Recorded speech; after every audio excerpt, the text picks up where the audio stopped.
हमर पिया के किसान गांव वाली सहेली कहे छथिन शहर वाले सो कि के पहिना हमर पिया के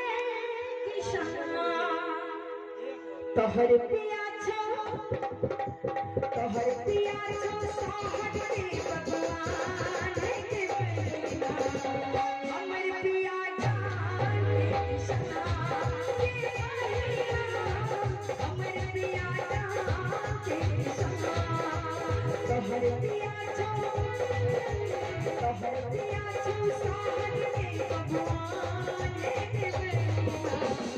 हमर पिया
अपन किसान पति करे गए छथिन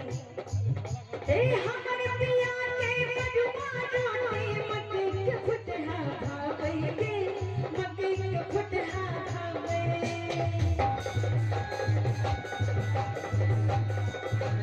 हे हमर पिया के बजुआ जोनी मकई के फुटहा खावे के मकई के फुटहा खावे भाव से गए छथिन जे हमर पिया के बरुआ रोटी मकई के फुटहा भावे गे मकई के फुटहा भावे हे अपना मोहन अपने मालिक कखनो घर घर आवे गे कखनो खेत सबर का असीटल केस सीटल केस सीटल केस गलत